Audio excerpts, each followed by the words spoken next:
way, in the long run, you're better off investigating at least whether you should start there. Yeah. Because you talk to a bankruptcy lawyer, you don't have to file bankruptcy, but you can find out what the time process is, how long it takes to do, what does it cover, do I qualify?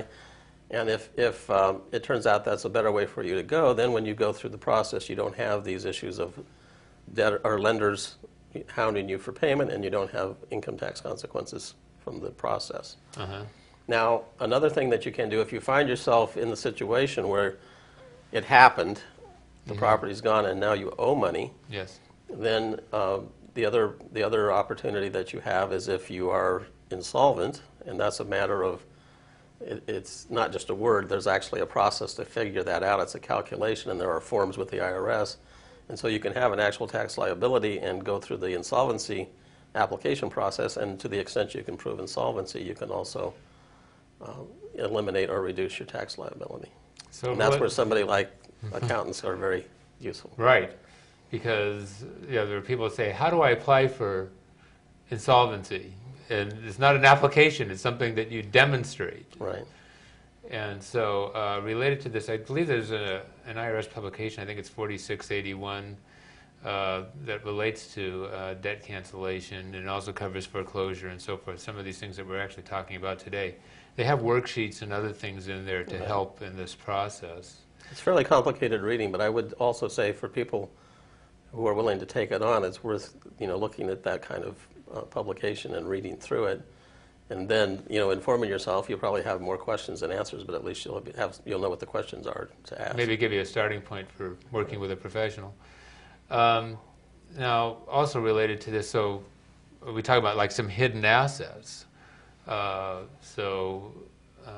For example, people think, well, I know I'm insolvent, here's my assets and here's my liabilities, but they may be excluding something on the list. And a very common one, for example, is retirement accounts. Mm-hmm. So you may have a big IRA because you have maybe a rollover from leaving an employer or something like that, or you may have one of the simplified employee pension plans, a SEP account, or you may even just have a pension account, a 401k account with your employer. These all count. Right. Everything. With the IRS, everything counts. Everything counts. So you may think that you're insolvent, but when you add those things on top of the list. And another thing, I do estate planning, as you know, and another thing you have to at least think about are expectancies.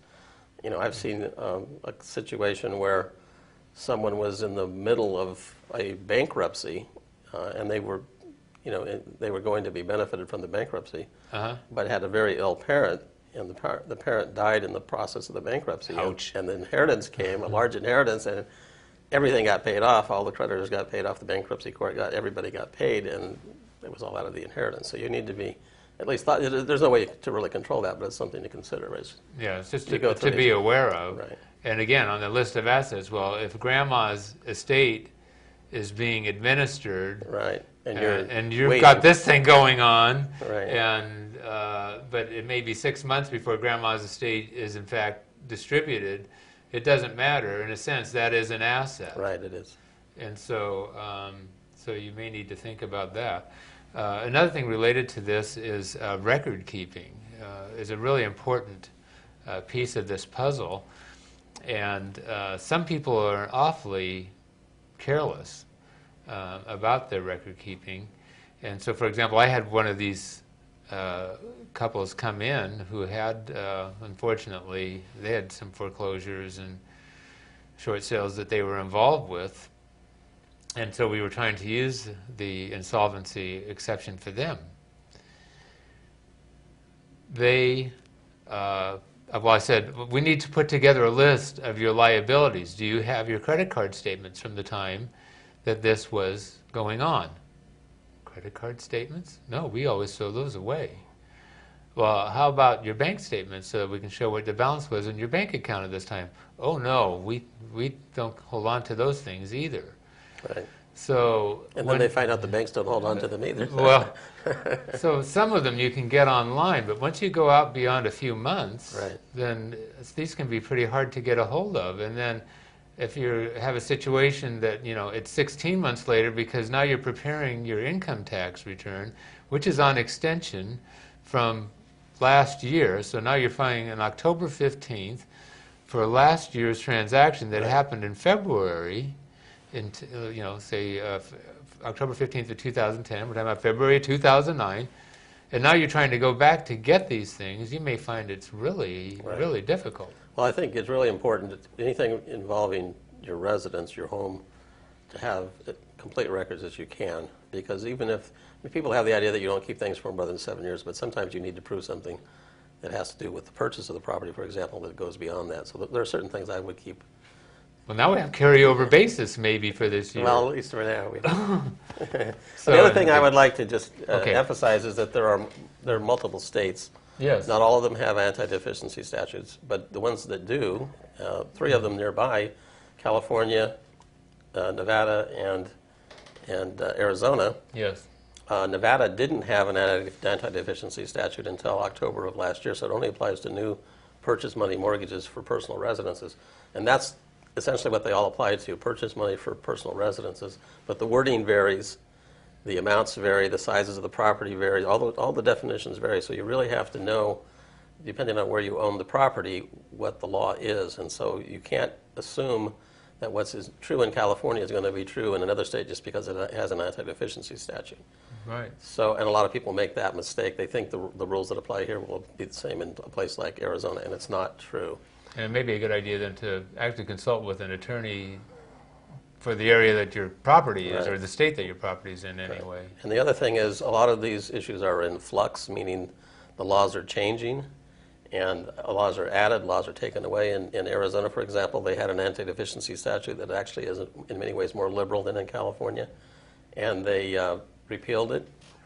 Oh. And then it was only repealed for a short time, and they realized that was going to create all kinds of havoc, and they reinstated it. But I mean, it's like a month-by-month issue where you have to check sometimes. What was the law at the time when this one happened? What's the law today? Oh my gosh. Okay. Okay. Well, we just have a little bit of time left. Do you have maybe some final thoughts related to this area of taxation and these?